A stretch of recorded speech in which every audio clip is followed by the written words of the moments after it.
So I was just about to post another series of Neuro Nugget videos, one on neuroplasticity and a deep dive into both pain and fatigue. But I thought I'd go off script here a little bit and focus on the big picture. So just as a reminder, these Neuro Nugget videos come from years of talking to and working with people and just noticing that sometimes one missing bit of information can totally transform their journey from stuckness to flourishing. Imagine thousands of years ago, you came across a person that really believed the world was flat. And you said to them, if you keep on going in a straight line and just keep on going, eventually you'll end up back here. Now, that won't make any sense to them. They will be frustrated, they will think you are crazy. But if you provide them a little bit of extra information and explain, well, the world is a globe, then they might challenge the information, but if that sinks in, if that knowledge really sinks in, your previous statement about going in the same direction and coming back to where you started, it will make sense. But they'll start to see their past differently as well. And with that information about the world being round, that will open up options in their future as well. So the Neuro Nugget itself isn't the work, but it allows the work to work. So I hope these videos are useful. I hope they provide some insight on your journey from stuckness to flourishing. And if anyone would like to work with me, then just make contact. But be prepared to be challenged. So I decided to go off script and focus on this Neuro Nugget because this Neuro Nugget is about relationships. And I do hope that it has some broader implications than just health. So I call this Neuro Nugget, Stop Picking Sides. We are all on the same team here. So the most important job that our brain has when we're moving through the world is deciding what is safe and what is not.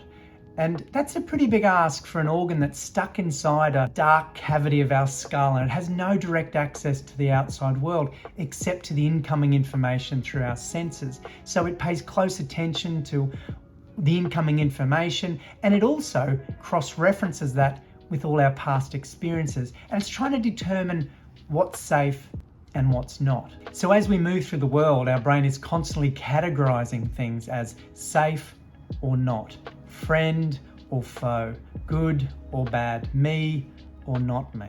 And when the brain does detect a possible threat, member of another tribe, them, the others, the brain does what the brain's meant to do. It cranks up its protection mechanisms, ready to defend and protect.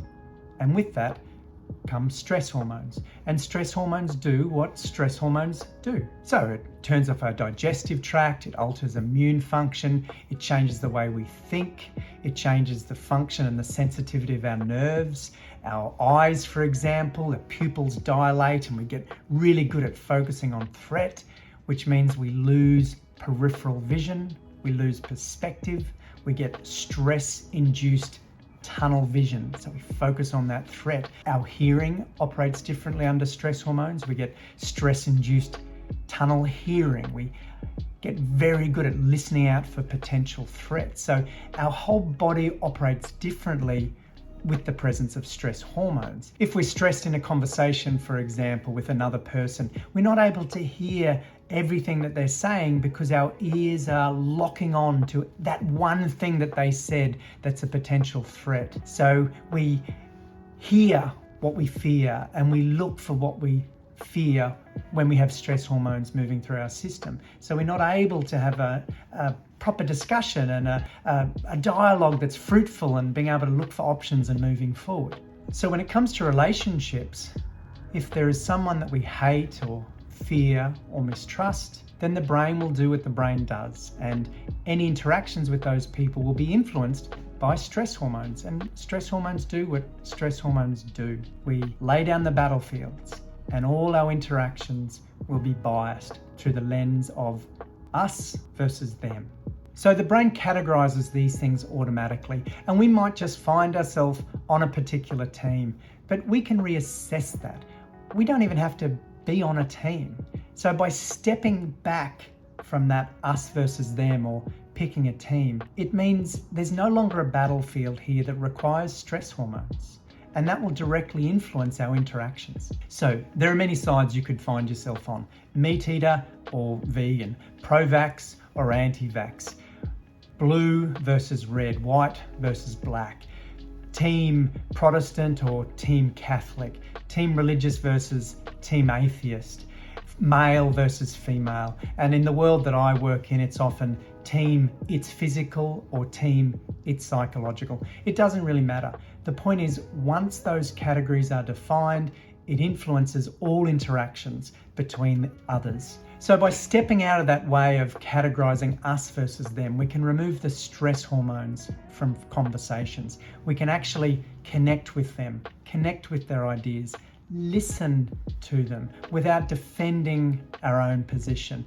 And by being able to have those fruitful conversations, we can then hopefully move forward out of stuckness and into flourishing. So take from that what you will in this world of perceived teams. So stop picking sides. We are all on the same team. Now, wonderful stuff. Put that on a bumper sticker, make a Facebook meme, send it off, it'll get your likes. But a little bit woo-woo for the work that I do, pain, fatigue, the brain. I mean, what has relationships got to do with my world? Well, I think it's highly relevant, and here's why. The people that I see that move from stuck to flourishing tend to be the ones that are willing to reassess relationships. It might be historic relationships. They're able to look back and see those doctors that they used to curse for taking 5 years to get a diagnosis, to reassess that and realize that they were people doing their best that just really weren't trained in these sorts of conditions.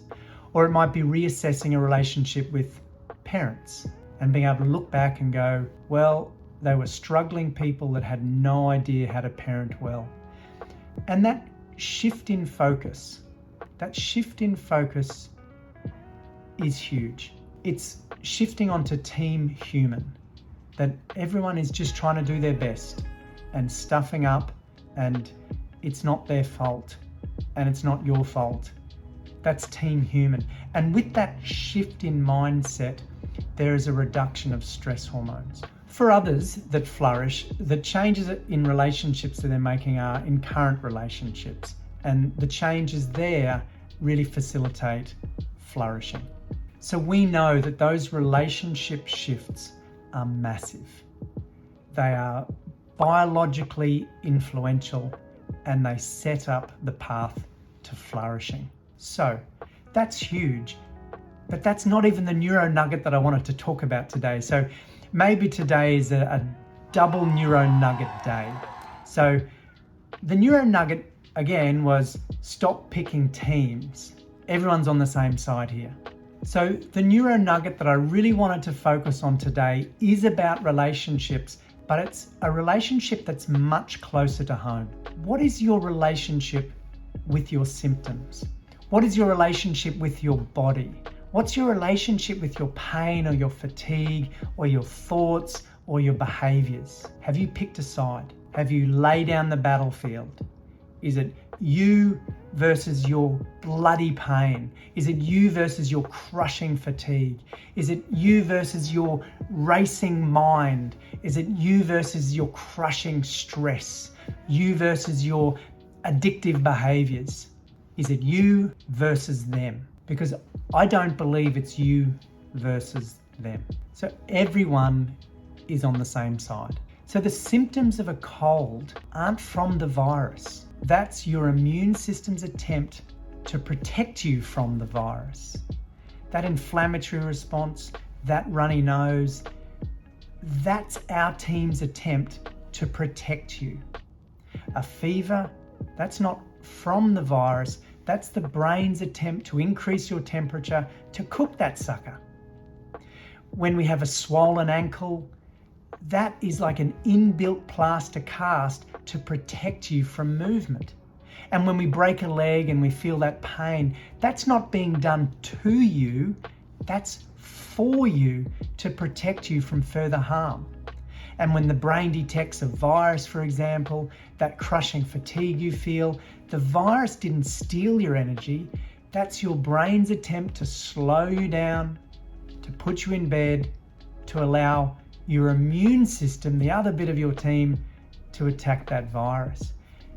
Everyone here is on the same team working together. And we also know that a virus can come and we rise to the challenge and the virus can disappear, and our team keeps on trying to protect us unnecessarily. So we're left with post-viral fatigue. We know that an injury can come and we protect through pain, but the injury can heal and we're still left trying to protect through pain. Or we might have a massive horror in our past and we're left with post-traumatic stress disorder. Our team is still trying to protect us. It's now misguided, it's now unnecessary, but it's not being done to you, it's being done for you. And yes, it sucks. Yes, it hurts. Yes, it's exhausting, it's horrific, and it feels like you can't cope. But something shifts when people realize that this is being generated from within, from a kind, loving, protective brain that thinks that this is best for you. Much like an overprotective parent, the intention is good, the results suck. So yes, now it is misguided, now it is no longer appropriate, but understanding the intent can create a shift in understanding. It's not me versus my symptoms. We're all on the same team here. It's not being done to me, it's being done for me. And that defines my work from a brain-based perspective to health. Everyone's on the same team here, so how can we work with the pieces, the body, the brain, to all pull together to achieve flourishing? So I don't think the journey to flourishing is one of managing symptoms or pushing through or battling symptoms or drugging symptoms. I believe the path to flourishing is understanding symptoms. Knowledge drives recovery. So by making that shift in understanding that you are all on the same team, you get to be on the same team as an incredibly protective brain that's also incredibly flexible and changeable as well. And that's fantastic news. There's still work ahead, but you get to work as a team rather than battling a foe. And all too often, self-help is really just another form of self-hate. And I don't believe that is the journey to flourishing. So that's it for me. Go and give your brain a big hug. Go and give your body a big hug and yourself a big hug. So I'm out. I hope that Neuro Nugget was useful.